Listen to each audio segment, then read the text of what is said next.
Today's podcast is brought to you by Sprizzy. Looking to skyrocket your YouTube channel's growth? Meet Sprizzy, your video's ultimate matchmaker. Their tailored ad campaigns connect your content with viewers who are already looking for videos like yours. With Sprizzy, you're not just getting views, you're gaining subscribers who are genuinely interested in what you create. Are you ready to boost your reach? Visit Sprizzy.com today and let's launch your channel to new heights. Sprizzy, the smarter way to promote your YouTube channel.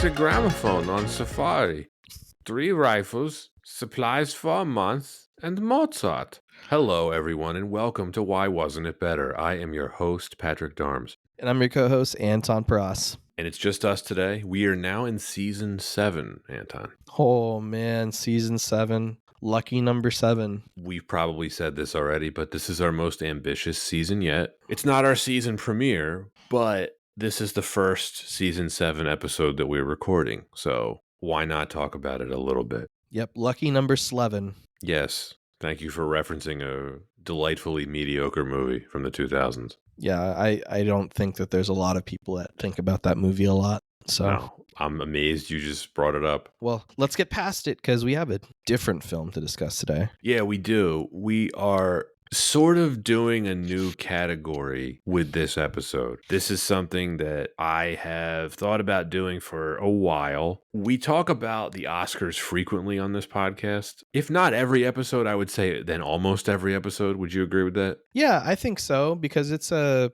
Oscars, very prestigious barometer for success in Hollywood. So I was sort of thinking of new types of films that we could introduce to the podcast, right? We have, as far as Why Wasn't It Better goes, that covers a variety of different, what you would call categories of film, right? We have the box office bombs. We have the films that made a lot of money, but for whatever reason weren't critically received. All of the films that we cover typically fall under the umbrella of there has to be some level of hype, and the movie has to be seen as somewhat of a disappointment by someone, and we're deliberately leaving this loose so that we can play with it a little bit, right?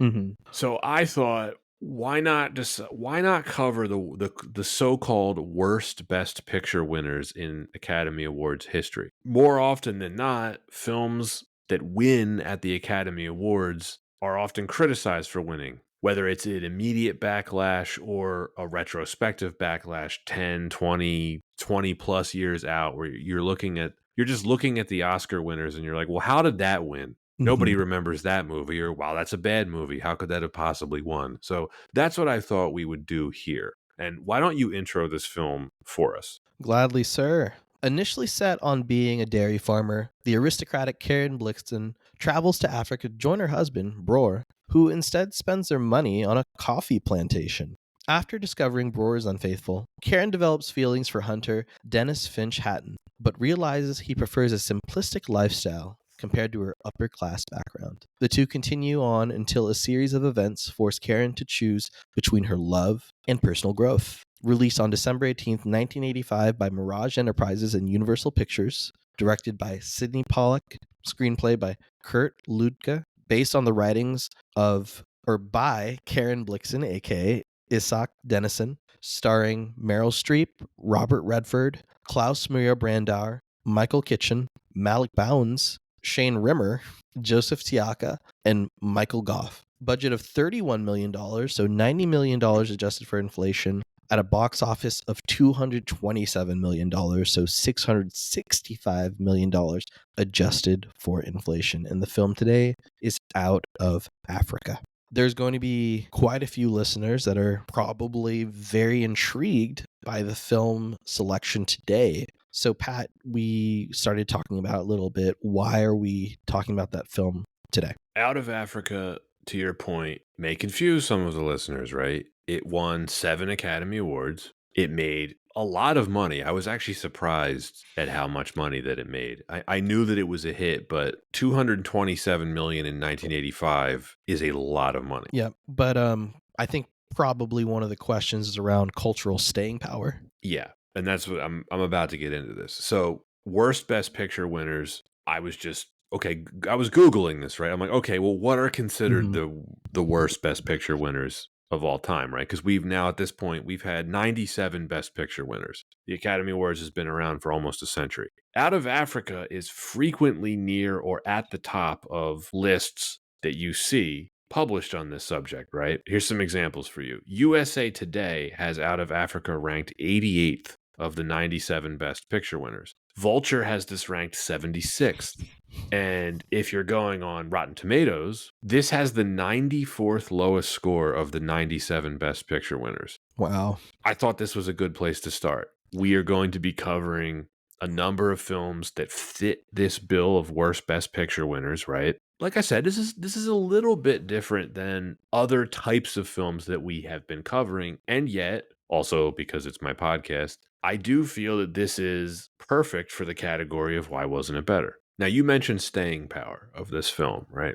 I don't really know if there's anyone under the age of 40 besides us and maybe a handful of others who knows this film. It has a legacy, but I tend to think that this film's legacy is because of how popular Meryl Streep is and Robert Redford. If this film is remembered at all, I think it's more by association than by itself, if that makes sense. Yeah, when I think of like cultural staying power and really what captures people's attention nowadays, a lot of things come to mind, whether it's scenes that have really resonated and you see in like highlights of best films of all time, maybe lines that really are very memorable, stick with people, and you don't often get that with Out of Africa. I think there are a couple of scenes in this film that are quite famous, and I have seen pop up on Instagram, but as I do with some of the films that we cover, I will poll some of our listeners, by which I mean people that you and I both know. None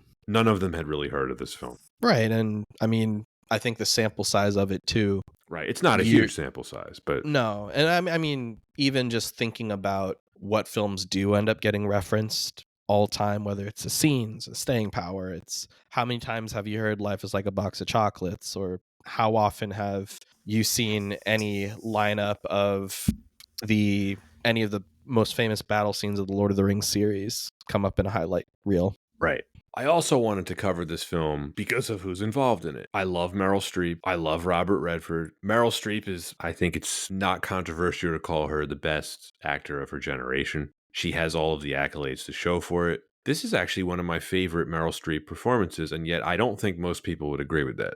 Yeah, I think that they just need to revisit this film or see this film. I agree. I am a fan of Robert Redford's, like I mentioned. I would say he is more of a movie star than he is a great actor. Look, like I said, I like the guy. I like his work. We're going to talk about this more. He does not have a tremendous amount of range. This is not his best work. And yet he is so much of a star that I think it's able to elevate a little bit of what's going on here. The other reason, Anton, I'm a huge fan of the director of this film, Sidney Pollack. He's one of my favorite filmmakers. Legend. He really is. Or one of the most impressive filmographies, I would say, of any director whose films we've covered so far on the podcast, right? Yeah, I mean, when you think of Sidney Pollack and the list of films he's worked on, and even the casts that he's worked with, some of the greatest of all time. Easily. Yeah. Easily. It's a really good point you make about the cast. It seemed like every major actor in Hollywood in the 70s, 80s, and 90s wanted to work with him. Yeah. And especially when you think of star power like Robert Redford, one of the GOATs, and Meryl Streep, you have already a recipe for success. Absolutely.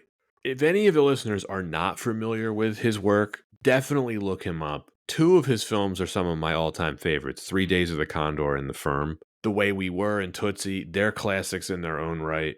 You ever see Jeremiah Johnson with Robert Redford? Dude, classic. Yeah, great movie.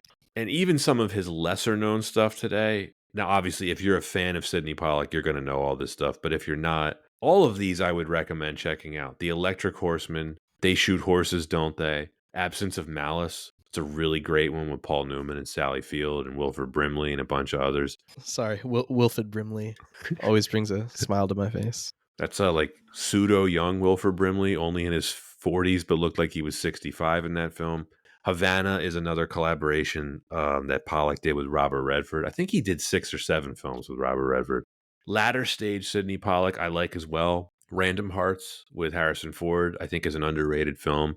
Pollack's final film, The Interpreter, with Sean Penn and Nicole Kidman, that is something that we're going to be covering on this podcast at some point. Mm-hmm. And shout out to his remake of Sabrina with Harrison Ford. My wife and I really enjoyed that. Such a fun film. It's a very nostalgic film for me too. I think that's one a lot of people love that film. I'm going to say it's underrated too, because it's never included on like better remakes of all time. I really like it though. Yeah, I mean, adaptations of a classic are always going to be looked at with a different lens, but to me, this is one of those fun time capsules of the 90s.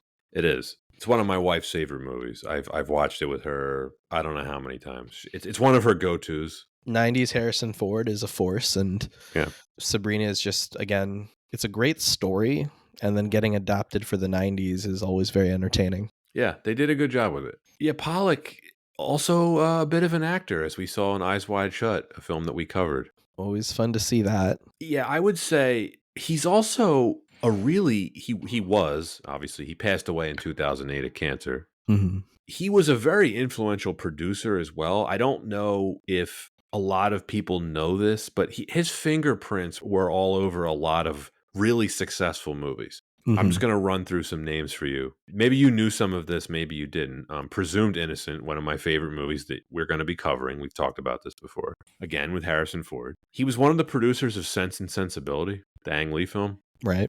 Cold Mountain, which is, again, another underrated movie that I think we should cover. Searching for Bobby Fischer, one of my favorite 90s movies. The Fabulous Baker Boys, The Talented Mr. Ripley, and Michael Clayton, which is one of the best movies from the 2000s. He of course, Sidney Pollack, of course, acted in that alongside George Clooney. What I find interesting about all this, Anton, is so we were talking about a bunch of really famous films, right? Mm-hmm. Some bona fide classics in there. This is the film that won him his Oscars, and it's probably one of his least remembered. He won Best Director. He also produced the film. Mm-hmm. So he, of course, won Best Picture for it. And if you're looking at his filmography, would you agree with me? Like, this is one of his least remembered. It's one of those situations where the studio finally recognizes greatness, but it, like you said, it's maybe not necessarily the film that would have come to mind when you bring up that individual's name. Now, yeah, did it make sense at the time in 1985? I think so. I mean, we'll get into it. What were other films in 1985 that this competed with? I can't wait to talk about that part. Yeah, so this, like I said, this won 7 Oscars. It has a pretty average 63% Rotten Tomatoes score. Mm-hmm. And like I mentioned, of the 97 winners, this is the 94th worst score on the site. And at one point, it was even lower. And it was one of the few Best Picture winners to have a rotten score on the website. For your curiosity, the other 3 were The Broadway Melody, never seen it, Cimarron, never seen it, and The Greatest Show on Earth, which I saw when I was a little kid, but couldn't tell you much about it, other than Charlton Heston's in it. Not to be confused with Spirit, Stallion of the Cimarron. Oh, right, yeah, the Cinnamon Horse movie, right? Yeah, of course. Yeah, Spirited Away, Cinnamon Horse. Yeah. Oh, fun callback to that episode. Check it out, folks. Check it out. That was a few episodes ago. Titan AE. Titan AE. Yeah, which was not nominated for Best Picture, but what are you going to do? I've been rambling about Sidney Pollack for a while here, Anton. Do you have anything to add before we get into the production history of this film? One thing I wanted to add here is this is a really fun category because culturally we know that the Academy Awards, again, is a barometer of greatness in film, but it's not the only barometer. There's always going to be personal preference. There's always going to be a lot of questions around why certain films weren't nominated or why certain films won over others, which is, again, why it's a good conversation. But there's a lot of politics behind what films win, right, Pat? A lot. Yeah, you're right. I think probably some years more than others. Mm-hmm. But yeah, politics is a piece. I don't think people really knew this in the 80s. I might be wrong, but there's a lot of lobbying that goes on behind the scenes where, sometimes you'll stumble into a situation and you're like, how could this person have not even been nominated for this movie? And it's like, maybe they didn't even lobby for it. So who knows? Yeah, I mean, just to kind of give a quick little breakdown for our listeners who maybe aren't aware, the Academy Awards is just as much a political process as any other kind of, I guess, it's as much politics as politics is today.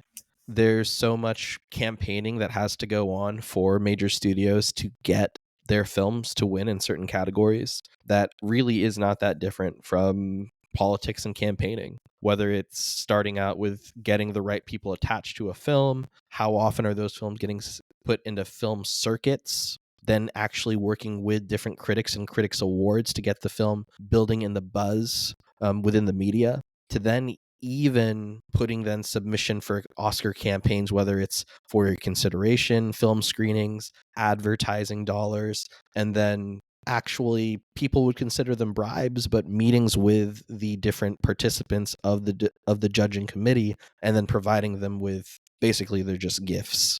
So there's a lot behind the scenes, and you can see how studios with bigger budgets and larger pockets can lobby for their films over smaller studios. So just kind of always keep that in mind. But this is still a good conversation and topic because of those greats, who's winning? And I feel like that's always kind of very interesting conversation.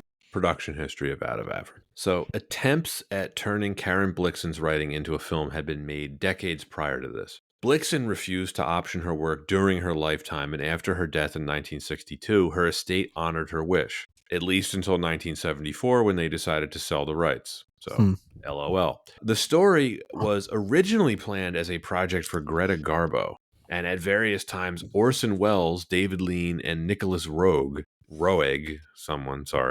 had tried to make a film about this. David Lean makes total sense. This is right up his alley. Orson Welles, I could totally see it too. Journalist Kurt Luedtke had a lifelong interest in British East Africa, and he became fixated on adapting Blixen's writings into film. According to an article in the LA Times, quote, the fictionalized memoir was particularly difficult to condense into a motion picture because its narrative was nonlinear and ephemeral, recounting the author's Kenyan plantation, her marriage to her second cousin, Baron Broer Blixen Finnicki, and the individuals she encountered in Africa, including Kikuyu tribespeople and European colonists. Among them was Dennis Finch Hatton, a British aristocrat whom she described with adoration but refrained from identifying as her lover, end quote. This had been on Sidney Pollack's radar for years as well, but like others, he thought the material would be challenging to adapt. Luedtke approached him with his initial screenplay, which impressed Pollack enough that he was convinced to pursue it.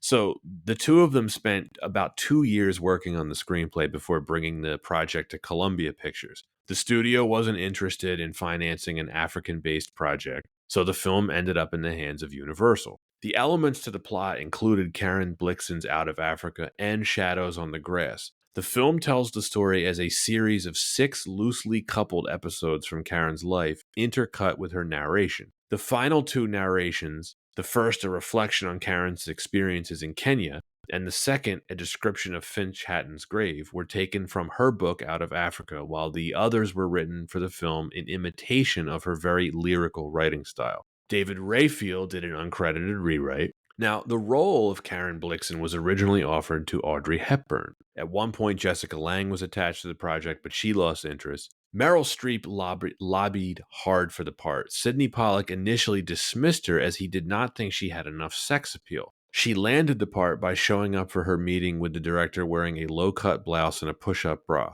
Streep developed her accent by listening to recordings of Karen Blixen recording her own works. By the way, you can look up recordings of Karen Blixen on YouTube. Streep really did nail the accent. She sounds very similar to her. Pollack asked Robert Redford to play Dennis Finch Hatton, as he thought Redford had a charm that no British actor could convey. Klaus Maria Brandauer was director Sidney Pollack's only choice for Broer Blixen. Pollack even waited months for Brandauer to become available. The majority of the production was filmed in the Karen Langata area near the actual Nong Hills outside Nairobi. Principal photography lasted from January to April 1985, and the shoot was beset by weather problems throughout filming. The Tulu Hills stood in for less picturesque Ngong Hills, and production designer Stephen Grimes spent months building a replica of 1913 Nairobi. The film's exterior sets were constructed very close to where Karen Blixen had once lived, in the area known as Karangata. Blixen's home was not available for shooting, as at the time it was part of a nursing school. The interiors were shot in a nearby home belonging to the Scott family. The scenes depicting the government house were shot at Nairobi School, with the administration block providing a close replica of British colonial governors' residencies. The train sequences were filmed along a section of abandoned track about 60 miles from Nairobi. The scenes set in Denmark were actually filmed in Surrey, England. Believe it or not, they had to ship in most of the animals to film, as Kenya is a game reserve and the wildlife was strictly hands off. Even the lions were imported from California. You can tell by their tans. Definitely not natural. During the filming of the scene where a lion attacks one of the oxen and Blixen tries to fight it off with a whip, Meryl Streep was assured that the lion would be tethered by one of its back legs so it couldn't get too close. When the scene was shot, the lion had no restraint and it got closer than Streep anticipated. The fear on her face, very real. The score was composed by John Barry. Pollack originally planned on using a large amount of traditional African music, but Barry convinced him otherwise, arguing that the story was really about Karen and Dennis, as opposed to Africa itself. And that is our production history for Out of Africa. Can we just give a round of applause to John Barry? Oh, if there's ever been a reason this film was great, it's that. Wait till we talk about the score. Oh that my score. gosh. Gorgeous. How many times does she say, I had to farm in Africa? Half dozen? Just about. What is it? It's just used to open scenes. Yeah. Before we get into the discussion, we're going to take a brief commercial break. Today's podcast is brought to you by Sprizzy. Looking to skyrocket your YouTube channel's growth? Meet Sprizzy, your video's ultimate matchmaker. Their tailored ad campaigns connect your content with viewers who are already looking for videos like yours. With Sprizzy, you're not just getting views, you're gaining subscribers who are genuinely interested in what you create. Are you ready to boost your reach? Visit Sprizzy.com today and let's launch your channel to new heights. Sprizzy, the smarter way to promote your YouTube channel. All right, now that we're back, Anton, let's start with the story. Mm-hmm. So I had seen this film on TV a long time ago. I hadn't seen this in probably close to 20 years. I think when they showed this on TV, they cut out the first 5 minutes because I had no memory of the opening that you see in Denmark. I think every time I saw this on TV, it just started with the credits and the train and John Barry's beautiful score. Mm-hmm. I never saw this on like a TV distribution, so I've really only seen it that same way. And the last time I saw this film was in college. And again, that was more getting into enjoying like quality films, young Anton. So nothing really to compare to. Okay. So you at least remember the opening shots of this film. Right. Yeah. Okay. Yeah. Breathtaking. The silhouette of Redford's character on the sunrise. It's unreal. Yeah, it's very effective world building without any lines. The opening shot is it looks like a still, and then it's the sunrise, and you hear Mozart playing. Mm-hmm. So back to the actual reason I was going to get into here, which is the story. The biggest criticism you'll often hear about this film is that it's too slow. Mm-hmm. Now, the pace of this film is deliberately slow, which is reflecting Blixen's book. In it, she says, quote, natives dislike speed as we dislike noise, end quote. I will say this. If you don't like slow films, you will hate this movie. It is not a fast-paced film. I think there is definitely a distinction here around when often we talk about like pacing and something feeling slow, and how does that kind of equate to boredom versus intrigue. And I feel like this particular film, while it takes time to develop, I think that for someone that's captivated by the story, it doesn't necessarily feel slow. It feels like it's building up. And maybe attention spans aren't as well equipped for that now than it was in like 1985. But I think that I'd argue that the story is intriguing enough that it will capture people's attention despite the pacing. I agree. I was into the story. I do think the first third of the movie was a little harder to watch than the latter two. Mm-hmm. I thought it picked up after that. After she gets married, after she gets settled on the farm, after we get introduced to some of the characters like Barkley. So when you're saying when it starts to get really juicy. You could put it like that, yes. Yeah. It is on simmer the whole time. It never really gets to like a boil, which is not what they were going for, right? I have in my notes, it makes Passage to India seem like a legal thriller. Yeah, I think there's a definitely dreamlike quality to this film, and I feel like when you consider the focal point being a romantic story of unsatisfied romance and also kind of seeking purpose, this is the kind of story that also resonated well with more grounded romance stories of the 80s and 90s. Yeah. Well, dreamlike quality, I mean, it starts off as a dream. She's dreaming. Yeah, right. So I watched an interview with Pollack about this. It was from 1985, right? He must have been doing press for this film. And he described the story as, quote, a memory filtered through a kind of poetic imagination, end quote. And it's a phrase that really stood out to me. So much so that I wrote it down. Because it's perfect, right? A memory filtered through a kind of poetic imagination. Yeah, no, that's a really, really fun lens to look at it with, because it also has, when you think of the time period and the story that's being told, there's some unsavory things that are happening at the time that people may not like, right? But that's not the focal point of the story. It's just kind of what is the backdrop. You're right. I mean, it's something we can talk about. Because Blixen, the author, right, the main character of the film, she was largely supportive of colonization. Now, at the same time, she condemned the treatment of the African natives. Does the film gloss over or at least romanticize colonialism? I don't think so. I think that if someone maybe took it on the surface, it could be interpreted in a certain way, but looking at the story, I don't think that there's any glamorization of colonialism, because it's also very clear that there is a negative impact. That's not what the story is about. Exactly. So you kind of see it in the background, but I agree with you. It shows some of it. It is a product of its time, meaning it was written in a different time about a different time. I prefer historical accuracy to inaccuracy. Or worse, I don't want to see misrepresentation. I don't think this film whitewashes anything. You do see racism.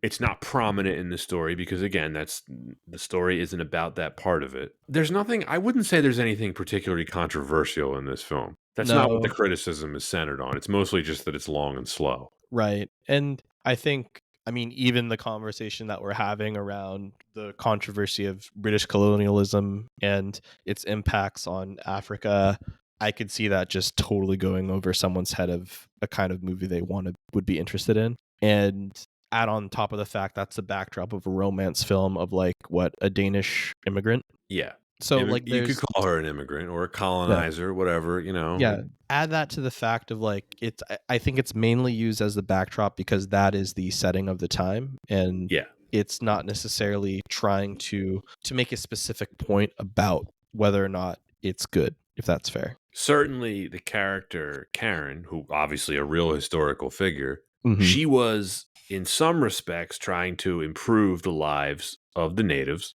Yep. Now, you could always make the argument, should she have been doing it? Should she have been going about it in a particular way? I don't know the answer to that. Her motives were not malicious at all, for sure. And then you get Dennis. I found him a little bit more interesting because I found him far more hypocritical. He's very respectful of the natives, and yet at the same time, he loves ivory. Loves ivory. What's the phrase they use? Like, we're going to go out on the frontier and shoot some ivory. I think Barkley says that. It almost kind of reminds me of a really funny Far Side comic of someone saying, I really respect the African outdoors, but at the same time, there's just a bunch of ivory in their house, which I think that's just the product of the time kind of situation. Yeah, it is. It was. And that's the thing. I prefer accuracy over inaccuracy, and the fact that they show that is accurate. Yeah, and I think part of the nuance of a story like this is it can show character, other than Meryl Streep's character, you do see dichotomies of characters showing good qualities, but they're imperfect beings. And I think that also kind of speaks to that nuance of, hey, like there is a fascination and appreciation for this beautiful, gorgeous country, but also like resources that are being used up. Doesn't necessarily say like it's that these people are horrible. No, they're not horrible people. You know what this reminds me of? They're very, very different movies, but like Barry Lyndon. I Yeah. have to be in a mood to watch it. I will concede this. This film is not for everyone. This is not a movie I could watch regularly. Yeah. I think that this is definitely the kind of film that I'm good watching once a year, but not necessarily because of my dissatisfaction with it, more than it is a lot to go through. It's almost like a very rich dinner. That's a really good way of putting it. This is like a 7-course meal. Yeah. That heaviness is breathtaking, but at the same time, it takes the right mindset knowing what you're getting into. It does. I'm a sucker for historical epics. I already talked about how much I like Sidney Pollack. I love the two leads, Streep and Redford. So I have a natural affinity for something like this. I can concede this is not an exciting film, but it's not trying to be exciting. It's trying to tell a completely different kind of story. Do you want to shout out Babette's Feast? Yeah, absolutely. I mean, so of course, if you like this film or want a fun fact, the same author wrote Babette's Feast, which is, a awesome film from 1989 that has a very similarly a strong female lead and smaller budget, smaller studio film, but considered one of the best foreign language films of all time, and also is one of my favorite films of all time. Highly recommend. Just also, it's a great film for any foodie. So, Pat, do you like Babette's Feast? I do. I don't think I like it as much as you do, but I like it. It is just a really fascinating film. Food, culture, and then just like relationships, I think is always really interesting. It's funny because like when you strip down a film like Babette's Feast, or even you strip down Out of Africa, like what's Out of Africa? It's you could maybe distill it into it's someone trying to figure out relationships in life. And when you take a film like Babette's Feast, or even another similar film, have you ever seen Eat, Drink, Man, Woman? Yep. That's another one of my favorite films that kind of surrounds very similar themes around like culture and relationships and people. It's one of the best films from Ang Lee. Very similarly with Out of Africa, you have to be in the right mindset to watch a film like that, because it's not for everyone to kind of focus on films that are on such grounded concepts and are in very grounded settings. Good call out on the Ang Lee film. Babette's Feast won the Oscar for a foreign language film. Yep. Yeah, I think, did Ang Lee's? I don't... Probably nominated. It was nominated, yeah, but it did not win. Okay. But it's won other awards, and yeah, it is a really fun film that just kind of goes to show films like this really did well in the 80s and 90s. I think nowadays a lot of big picture winners kind of seem a bit more, I don't know. I feel like when I look at some films that have succeeded nowadays, or even what are some box office draws, they're not necessarily as grounded. I feel like this would be a Netflix movie today. Yeah.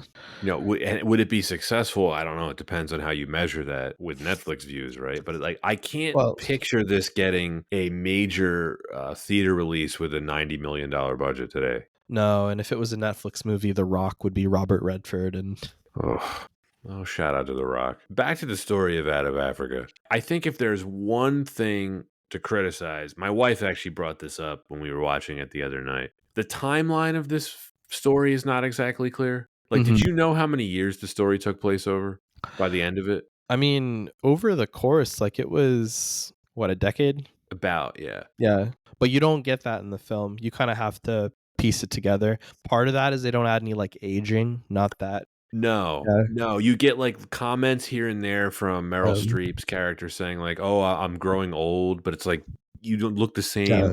If you know how long World War I lasted, you know at least 4 years went by, and then the coffee that her and Bror plant, mostly her, that's going to take several years to flower. Yeah. But yeah, I didn't realize until like looking it up that the film's events take place over a decade.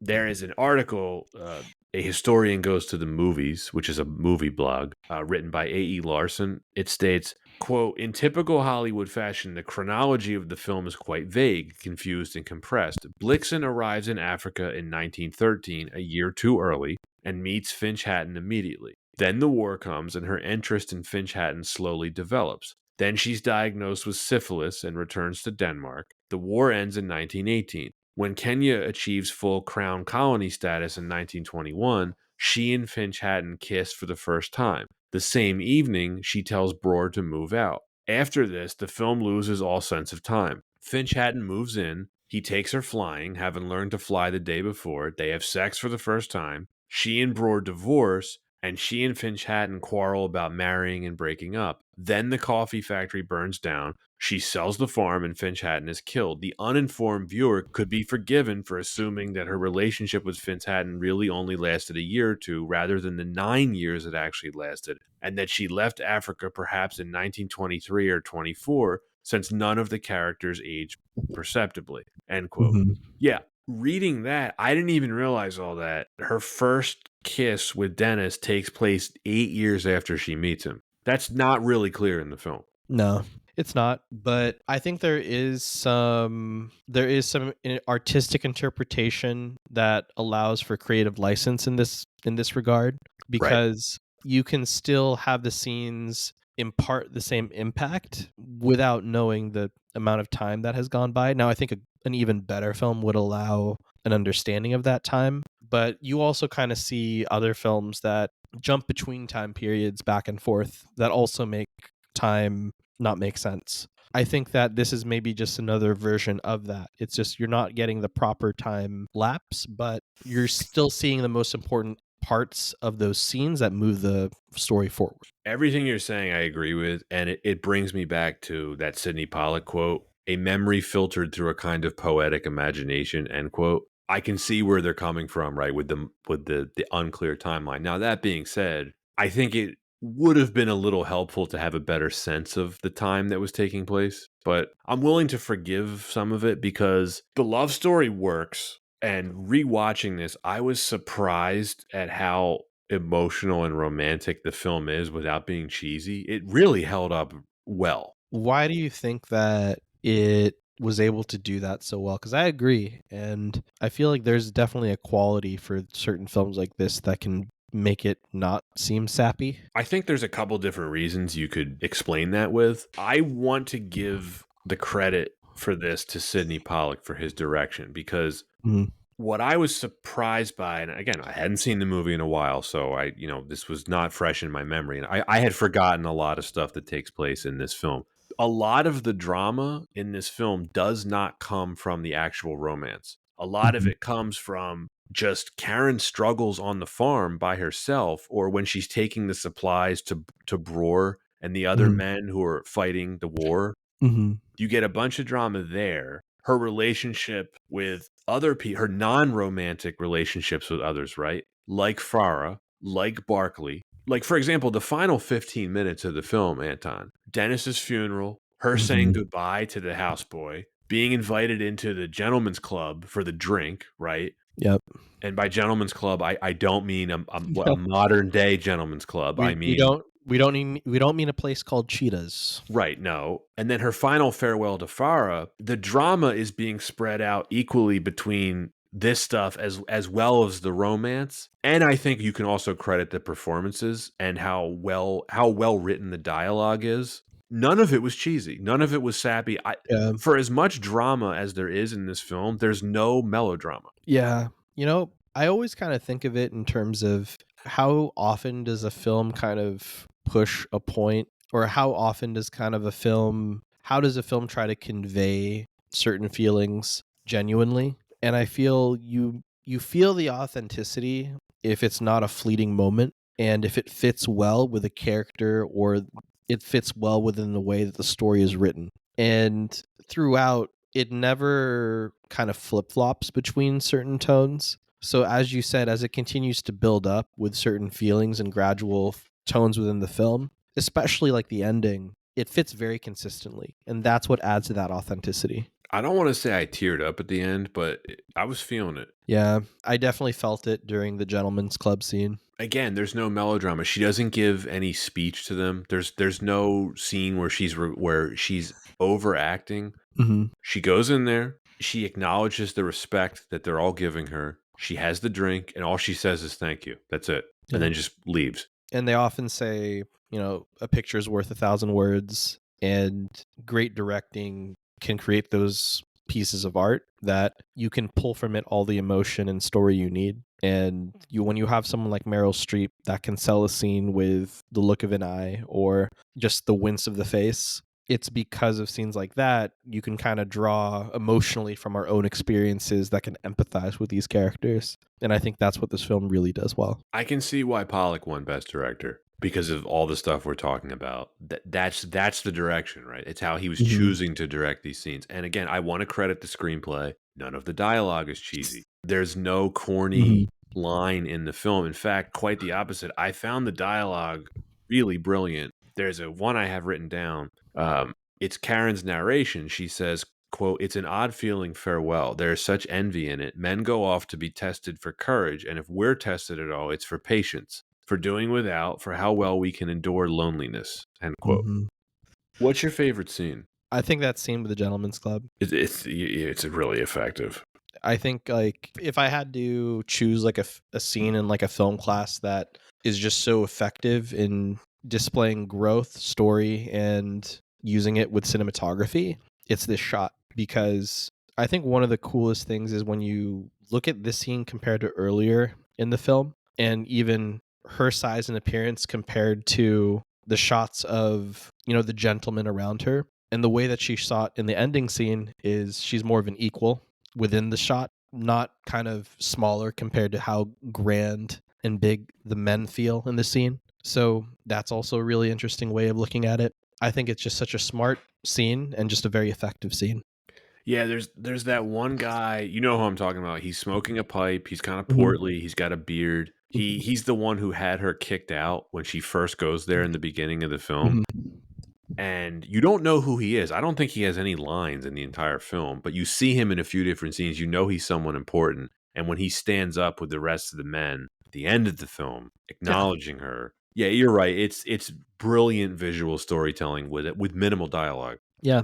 When I look at films today that try to sell themselves on big budget special effects, CGI, give me something as simple as this to tell proper storytelling. I'll take it every day.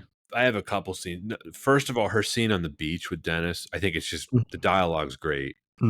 Where they sort of have an argument about, the concept of marriage. And then, not related to the romance at all, when she begs the new governor to give the Kikuyu their land, and she gets down on her knees and just, pretty much embarrasses everyone at this garden party. Just, again, it's the writing and it's the performance from Streep. Yeah, so well done. I'm trying to think as well. I'm trying to think of like another film that this reminds me of in terms of the effectiveness of lack of dialogue. What are some films that kind of come to mind? I have no idea. You're putting me on the spot. Yeah. Like, I mean, there is a lot of dialogue in this film, though. Yeah. Yeah. No, there is. Yeah. Passage to India, a film we reviewed kind of recently. That's true. That one is a really good example. I think that this is total aside, but I think of the strength of actors like Clint Eastwood in being able to sell scenes, almost even when where Eagles Dare, and just being able to sell the scenes and interpretation with facial expression. And Brando is like that. Yeah, Brando as well. And I think that when I think of what are the most effective scenes in this film, sometimes it's the most simple scenes. Because you have this gorgeous backdrop. What can you do? What can you cook with it? A lot. Yeah. Let's get into the performances then, because we were already segueing into this. It's an underrated Meryl Streep performance. Yeah. I think it's seriously underrated. Yeah, I mean, she's one of the GOATs. I'm sure she's the GOAT on a few lists. I think that I felt some Meryl Streep fatigue. Just because I felt like whenever there was an award season coming around, I'd hear her name and I'm like, oh, like really Meryl Streep again? And just seeing this again is just Meryl Streep for Into the Woods? Yeah, or like Meryl Streep for Julie and Julia. What's that film? And then I watched it. I'm like, this is fantastic. And this is just another one of those examples of Stanley Tucci. So, yeah, That's great. Great Stanley Tucci film. Great movie. And this is just another example of like Meryl Streep really showing that she's a master at what she does. I'm calling it underrated because despite her being nominated for this is one of her most criticized performances. I don't understand it. She sells the accent. Again, listen to recordings of Karen Blixen. She sounds like her. I think she sells the romance parts. I think she sells the drama scenes. She was on a tear then. Yeah. I mean, she's always been on a tear, but this is her body of work in the 80s. The French Lieutenant's Woman, Sophie's Choice, Silkwood, Out of Africa, Heartburn, Ironweed, A Cry in the Dark, When the Dingo Ate Her Baby. That's just the 80s. You look at all of those performances too. Who's Meryl Streep portraying, but just like such a wide array of characters. The diversity there. Yeah.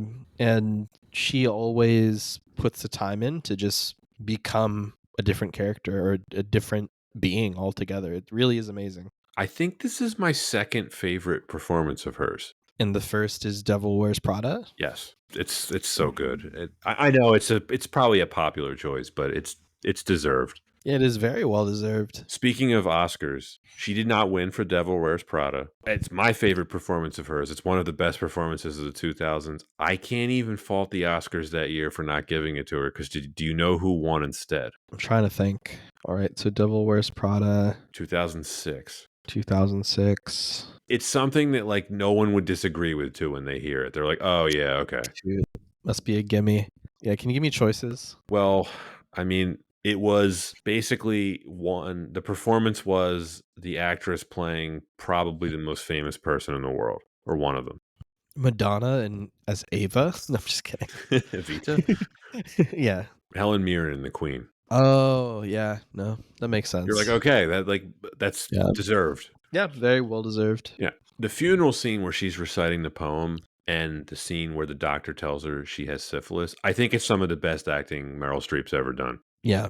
The way she takes that news, because syphilis now would suck, but syphilis in 1914 or whatever. Super scary. Yeah. Where she's like, what are my chances? He's like, about even. And the dignity which she takes it with, like she doesn't break down. Mm-hmm. She doesn't lose it. No, and I think that at the same time, you can still feel yourself on the verge of emotion in a scene like that. Again, that empathy piece. She cracks for like a split second and then just recovers, and you're just like, wow. Yeah, and everyone can relate to that. And I feel like if you can act that effectively, which Meryl Streep certainly does, it's what makes a great performance. Did you notice the doctor's way of comforting her was pouring her straight Jameson? It's a good doctor. That's what they had then. Yeah. It's like, oh, can I get you some heroin?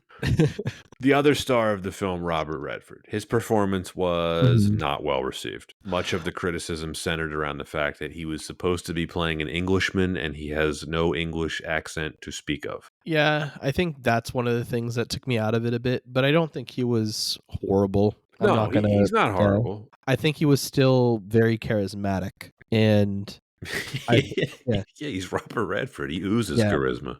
Yeah, he's still very charismatic. And that's so important for the character. They do have great chemistry, I will say that. Mm-hmm. Now, apparently, he intended to play Dennis as English, and he even did some of the scenes with an English accent, but Pollack made him fix it. He thought it would be too distracting to audiences. It kind of only makes me think that we almost would have gotten a Dick Van Dyke style English accent. Wouldn't you want to hear the original recording?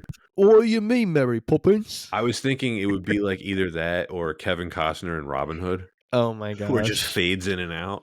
Or is it the reverse? It's it's maybe a bit of Michael Caine and On Deadly Ground. And On Deadly Ground. Maybe it's a little reverse.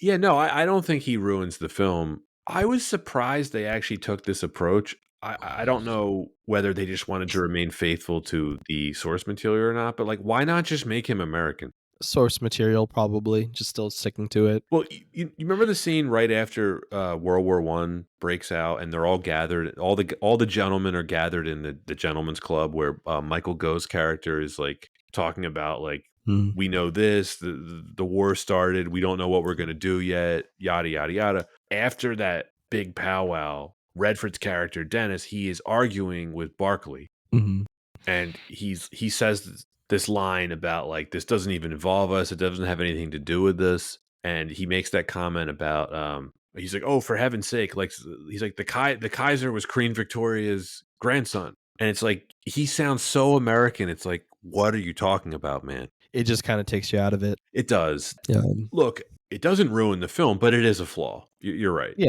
Yeah. But like I said, I think it's probably more so the spirit of how he's portraying the character. Accent there or not, like it's probably the equivalent of we see films set in Rome, but you get a bunch of British accents, or you see a film set in Greece and you get a variety of different accents. Like we only get so close, and it's a director's choice on how they want the character to be portrayed and what lengths they're going to go with that portrayal. And so the shot was called, and it was this is what we got. I enjoyed what Gene Siskel had to say about his performance. Quote, he seems distant to the point of distraction. He's not convincing in the period outfits. He looks and acts as if he just walked out of the safari fitting room at Abercrombie and Fitch, end quote. Very brutal. Look, it's fair. It's fair. I mean, it's fair, but like tense scenes in the safari with lines going at them, like it seemed like he fit. Did you know that this was the sequel to The Ghost in the Darkness? No. I'm kidding. It was a bad joke. Sorry. Yeah. Anyway, unrelated. Although that movie is sort of related to this because it also takes place in Kenya. Oh. As they would have pronounced it in League of Extraordinary Gentlemen. Kenya. Oh, wait. Could this tie into League of Extraordinary Gentlemen? Where like Finch Hatton gets recruited by that guy that shows up? We're really stretching it now. By Campion Bond? Yeah, because that was who did it. And then in which case this is also the same time period with Sean Connery. Right. Yeah, I think it's kind of hard to explain now how big of a star Redford was in the 80s. Mm-hmm. He was like a Brad Pitt of his era, right? Would you say? Yeah. But more, because he directed and he won an Oscar for directing. I think this was like, do you remember which studio Redford was tied to? Was it Columbia? Because like I think that he was still one of those actors that like he only was part of. Maybe in the 70s. You know what? By the way, I apologize to Brad Pitt. I'm underselling just how good of an actor Brad Pitt is. He's a better actor than Robert Redford. Very different eras, though. Yeah. But I mean, like Brad Pitt has a lot of range in his acting. I don't think Redford does. No, but like he's at a time where he was able to kind of go between like almost classic Hollywood and then modern like 1980s Hollywood. And he still has that very old school charm. Yeah, for sure. What Butch Cassidy and the Sundance Kid. Don't get me wrong. Like I said, I love Redford. I really do. Like he's awesome in The Sting. Butch Cassidy, like you said. I think his best performance is All the President's Men. Yep, great film. Been in a ton of stuff. Less active in the 80s than I realized. Very grounded roles in the 80s. Yeah. I was looking at this because I'm like, I was, just assessing this. I'm like, wow, him and Streep must have been at the height of their popularity at this time. So he wins an Oscar for his directorial debut in 1980, Ordinary People, probably a film we're going to be covering for Worst Best Picture winner. So funny. Like this is the kind of film that I think about of like, this is what people wanted? Okay. So same year, 1980, he's in a film called Brubaker. Never seen it. Mm-mm. He then takes 4 years off before he's in The Natural, which is a really famous movie. Classic film. That's in 84. He's obviously in this movie in 85. The year after, he's in a rom-com called Legal Eagles. I've never seen that. Never seen it either. He was in it with Deborah Winger, who was a big star back then. That was it. He didn't act again in the 80s. So not that active. Interesting. In his defense for this film, they have great chemistry on screen together. It's very natural acting from the two of them. And I will give him credit. With Streep, we mentioned this before, their romance is not cheesy at all. It feels genuine. Mm-hmm. I really do like that scene on the beach when they're having the argument about marriage. He's great in that scene. He really is. Mm-hmm. Yeah, I think this really does their chemistry really does remind me of like classic scenes with like Cary Grant and Katharine Hepburn. Films in which you kind of get that, again, very traditional like lead chemistry that really sells the emotion of the scene. I think they did a great job. And at the same time, I wonder if there could have been another lead that would have sold it better, that kind of brings this film to like classic. Who else would you have casted? I don't know if he could have done an accent, but I really do think Harrison Ford could have been a good lead here. We've never seen him do an accent like that. You're right. Yeah. But I think he would capture the aesthetic of the character very well. But he was busy making Witness. Yeah. Too busy being a Mormon. No, sorry, a Amish. Mormon. That's a different film. It's a different film. Going undercover Mormon. Oh, man, they need to make that. Did you know there was another Academy Award nominated performance in this film? Yes. Our guy, Klaus Maria Brandauer. Coffee connoisseur. He thought he was. Yeah. You plant it, it grows. Very not look I'm looking at it from a business strategy standpoint, not a bad bet because coffee is a very sought after commodity. Well, I got bad news for you. Yeah. It was a bad bet. Because remember, But people make yeah. several comments, but like, no one's ever tried to grow coffee this high. And it's like, Yeah. he clearly didn't know that when he made the decision. Right. But that's where it's it doesn't work out well if you don't do the research. I think it's safe to assume he didn't do that research. No, but what are you gonna do? He's an player. aristocrat. He's an aristocrat, right? Yeah, with no money. Yeah. He's outstanding in this role as Bror. Mm-hmm. I can see why he was nominated. So, honestly, probably should have won, which we'll talk about. In the same interview, Sidney Pollack, he said about him, quote, Klaus was the only actor I wanted for the role. He does every despicable thing possible to that woman, and they still end up friends, and you have to believe it, end quote. He sells that. Yeah, very nuanced performance. We talked earlier about you get characters in this film where they're doing bad things, but you can't hate them, or they're surrounded by maybe bad choices or immoral choices, but because of how they're portrayed, there's still positive qualities that you end up liking about them more some than others. I haven't seen him in a lot of stuff. I think prominently a film we already covered, Never Say Never Again. He's a great Bond villain in that. He was one of the highlights of that. It's a pretty average film. You can tell he's using the same sleazy charm here. I mean, you don't want to talk about immoral choices, Anton. He gives his wife syphilis, and all he says is sorry. Kind of a sorry. Kind of a shitty move, as they say in the industry. Yeah, just a bit. I was looking at his filmography. I'm like, what else have I seen him in? Really not anything.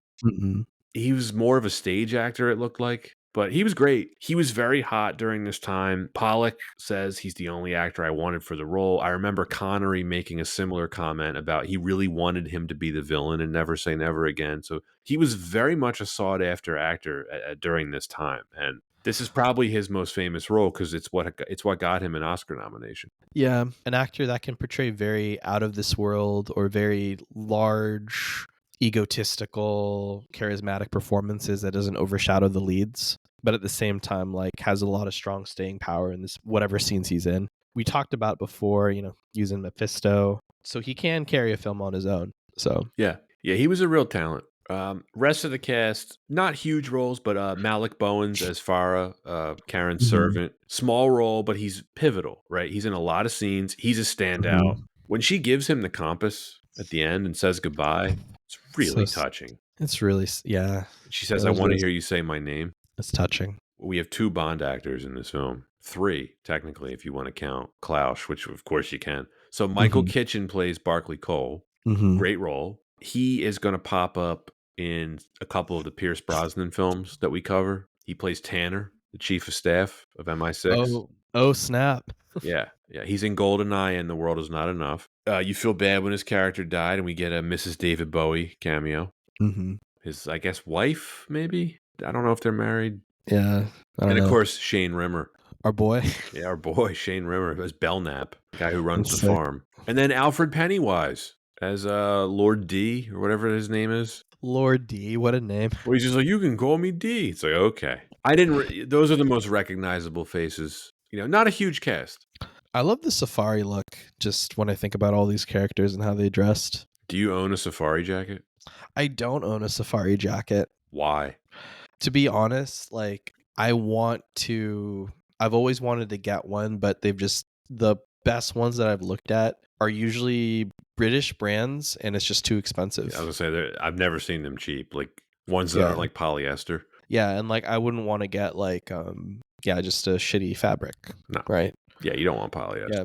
And again, it's like it's British brand, so not only is it already expensive, but then the import fee, like they just fee All right, you a well, bunch. look, we can work on that, Anton. Yeah. Listeners, if you have any suggestions for safari jackets for either of us, please write in and tell us. All right, third reason why this wasn't better than production. This is not a reason why it wasn't better, though, because Yeah, this is just celebrate it. Like this is this not is just well filmed. This is one of the prettiest films I've ever seen. yeah, this is one of those films that is just so compelling in its world building and its ability to just draw you in to like wherever the setting is. Like it tells you, out of Africa in the film title, and you don't question it for a second. You're like, this is stunning. And I think people take the cinematography in this film for granted. This easily won Best Cinematography, by the way, because it's very Yeah. easy to assume. It's like, well, they were just filming it in Kenya. It's so naturally beautiful. Anything they shot was just going to look good. It is not easy to film on location as much as they did. No, you have to fight a lot of things, whether it's lighting during the day changing over time because the sun's moving its placement. So you only have a limited amount of time to shoot those scenes. Cinematographer David Watkin, he used fast film for exteriors and slow film for night and interiors. Mm-hmm. This is apparently uncommon, and it gives the film a quality. Like I said, this is one of the best film movies I've ever seen. I really hope they release this in 4K at some point. Every single scene was lit perfectly, even from the Yeah. opening shot, like we were touching on a little bit earlier. And then, she's dreaming of Dennis. You see Dennis's silhouette against a sunrise or maybe a sunset. Mm-hmm. How many attempts do you think they made to try to get that shot? Like weeks? You only have such a small window, right, to get that timing right. I wouldn't be shocked if it was weeks. They don't film stuff like this anymore. I mean, we said it, on-set location filming already is going to be so difficult because you have the elements that you have to fight against, budget you have to fight against. The elements will, in some cases, try to kill you, like if you're trying to film Apocalypse Now. That movie's on the list, by the way, of like one of the best film movies I've ever seen, for sure. Yeah. And I think that you just can't take for granted the care and appreciation that this film has for just capturing the scene right and putting it on screen for you. You can debate whether or not this should have won Best Picture, but I don't think anyone would argue this absolutely deserved 2 Oscars for cinematography and score. And it's time to talk about the score. Man, it is just breathtaking. It's hauntingly beautiful. Yeah. It was chosen by the American Film Institute as one of the 25 best film scores of all time. I think they put it as like 15th. It's a work of art. I hesitate to say this, but I think I will. It is John Barry's finest work. I don't think that deserves any hesitation at all. It's one of those things where a score like this moves something from a movie into art, and all those pieces together can make a film even more meaningful. So to have a score like this is just so powerful and really does just, you take it away, this film loses so much. Well, I hesitated, but I did say it. Yeah. Well, I was trying to weigh it. I'm like, is this better than some of the Bond stuff that he's done? Like, would I put this above On Her Majesty's Secret Service or You Only Live Twice or some of those stuff? And I'm like, I think I would. Yeah, I think I would for sure. And like, not to say, like, not to downplay the quality of some of those scores. It's just, if you think of a film as an ecosystem and all its parts have to add up to the overall like quality, like this is essential to that. He was the master at emotion. I mean, I get emotional listening to the score. It's unreal. Like the main theme is pretty famous. And then Karen's theme, which I think is called I'm Better at Hello. It's one of the nicest melodies I've ever heard in a film. Did you hear a lot of the similarities to Moonraker? Yeah, I read that note, and the more I thought about it, it's so true. In a good way. I'm not yeah. criticizing it. It's unreal how nice the melodies are. John Barry, he was one of a kind. There's no one's ever really replaced him. There's some great composers around now, but he really was one of a kind. Yeah, and it just a huge ton of appreciation, from both of us, just because it does also have this amazing quality of not outshining the film as well. And I feel like that is also one of the film's strengths is balance. The production in this case really benefits from a director that understands how to properly put together that balance, because you have the cinematography that complements well like the setting and how to capture these performances, that is then given the backdrop and captured beautifully by the photography, which is then emphasized by the music around it. I feel like everything together just kind of creates this perfect symphony, and it's just a gorgeous movie. It's a really good point you made about how the score elevates this from a movie to art. I completely agree with you. All right. The last part of the discussion, this is going to be new for this episode, and this will follow, I think, for all of these so-called worst Best Picture winners. Here's the question for you, Anton. Should it have won Best Picture? I'll give you the other nominees. All right. The Color Purple. Ooh, man. Kiss of the Spider-Woman. Okay. Prizzy's Honor. Never seen it. And Witness. All right. I've never seen Prizzy's Honor. I haven't either. I have seen Color Purple, Kiss of the Spider-Woman, and Witness. I've never seen Kiss of the Spider-Woman. You don't have to. I really like Witness. I'm not putting Witness above this. The Color Purple is tough. We were just talking about that movie not too long ago. That is, I think, culturally one of the most important movies ever. And that's a so-called like lesser Spielberg movie, which I find hilarious because I always thought it was awesome. I think it's an awesome movie. It is though. If you read about its legacy now, there's Spielberg. Well, here's a gut punch for you. Color Purple was nominated for 11 Academy Awards. They did not give one to Spielberg for director. That's a real FU from the Academy to him. And it's kind of, I don't know, it's one of those examples of the Academy will get things wrong. And all the time. You can't give too much weight to a system that's also predicated on politics and campaigning. I think so. Now, so you answer my question though. Should this have won Best Picture? To be very honest, when I think of the quality of films, I see it very neck and neck with The Color Purple. I probably would have given it to The Color Purple, but there's also this aspect of cultural bias that I feel like, where I just feel like that film made a very artistic point. And it was also, I think, while still also a great film, a very brave film. And also Steven Spielberg kind of very experimental film for him. It was what the critics called it at the time. It was quote unquote Spielberg's first serious film, as if somehow E.T. isn't a serious film. Yeah, I don't know about that. Yeah, whatever. Okay, let me throw you a curveball, because here's the real elephant in the room. The best film of 1985 wasn't even nominated. I'm talking about Back to the Future. On my short list of perfect film. I agree. Yeah. We were talking about the studios and their lobbying power and their politics. Back to the Future is not a film that would have been nominated for Best Picture back then. Mm-hmm. It's a so-called lighthearted movie, romantic, comedy, sci-fi-ish. Here's my theory on this, though. Universal, who financed this film, also made Back to the Future. So it's clear which film they promoted for the Oscars. It wasn't Back to the Future. It was this one. And I think that's because even if you look at this film and dissect it into what is quote unquote like the mold of an Oscar winner, Out of Africa fits that mold. Especially then. Yeah. And you tell me 1985 a film like this would win? Yeah, that makes a lot of sense. Akira Kurosawa's Ron was also not nominated. Tragedy. But he's also someone that was never given love from the Academy. No, he got nominated for Best Director. Yeah.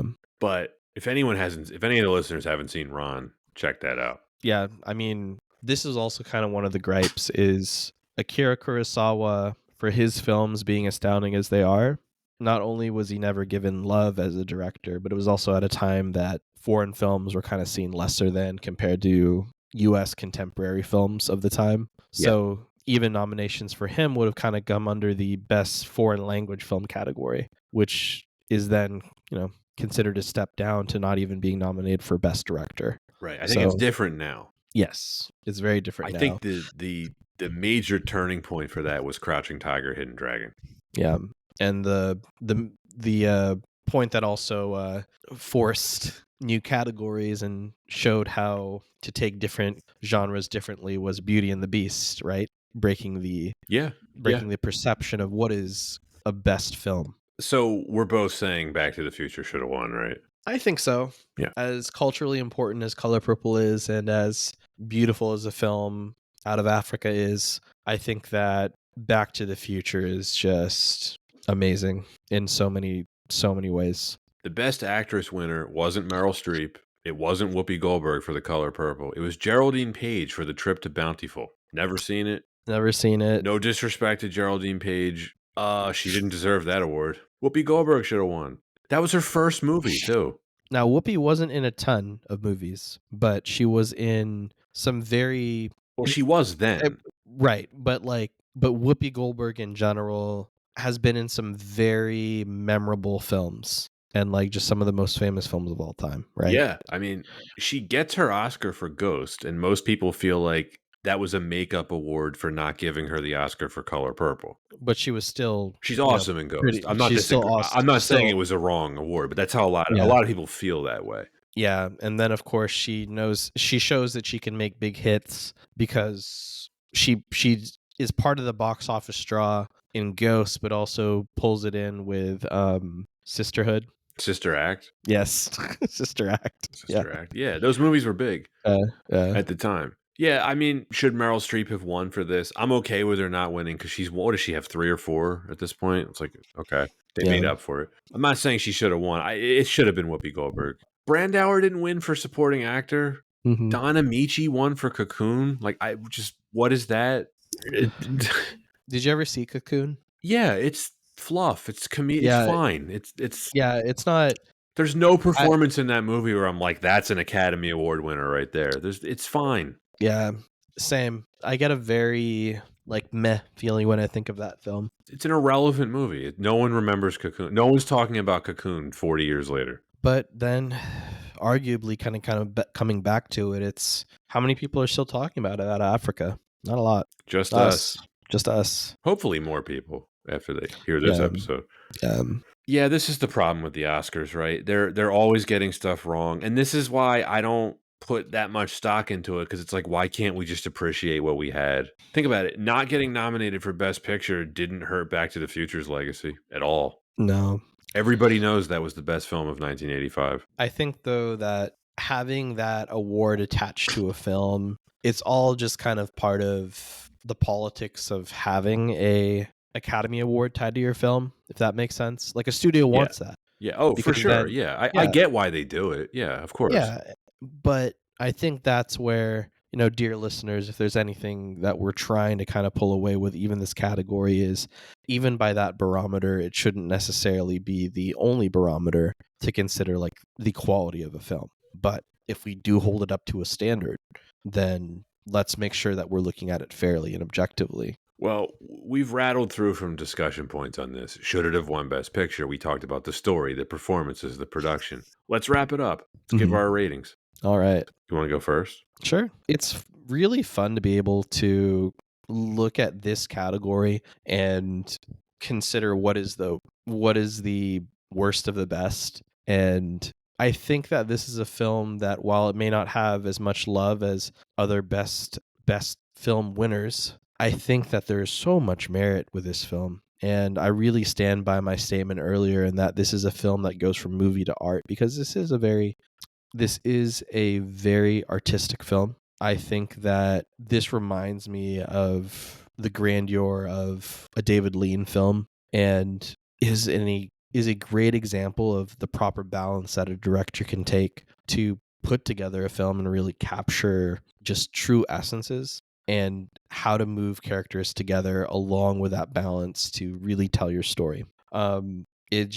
I can't say enough just how beautiful this film is, and how it just captures the beauty of Africa, how it captures the beauty and the grandeur of it all. And despite the film having a setting that's a century away, it does not feel dated. And I think that being able to tell a story effectively that can still be, very empathetic and compelling with characters that are not of this century is amazing. So I do give this film a lot of credit just because of how it was able to do that. It has won Best Picture, and we can contend of should it have. But I do think that this film is still such of a high quality. I have my qualms with the Academy Awards and how jaded I am about that whole political process. And I promise that's the last time I'm going to say the P word. But man, I think that this film is fantastic and should be revisited. And if you've never heard of it, go check it out. I give this film an A.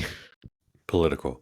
I hadn't seen this in a long time. I'm glad we're covering it. It's 161 minutes. It is long. And I said this earlier, you have to be in a certain mindset to watch it. This is not something I could just pop on a Monday night. I think some of the criticism is fair. Redford's lack of an accent is distracting at times, although he has great chemistry with Meryl Streep, who is wonderful in this film. It's an underrated performance of hers. If you like Meryl Streep, definitely check this film out. I find the story engrossing, while I do acknowledge it is not for everyone. It's a beautiful film in many different ways. The cinematography is glorious. It is John Barry's best work. The score alone, I don't know. I don't know how to praise the score enough. It really is breathtaking. It's a work of art. I think those things alone would be enough to kick this up to a B rating. But I was surprised at the level of emotion in this film and how touching I found it, and the lack of cheesiness. And you're right, Anton. It really does hold up 40 years later.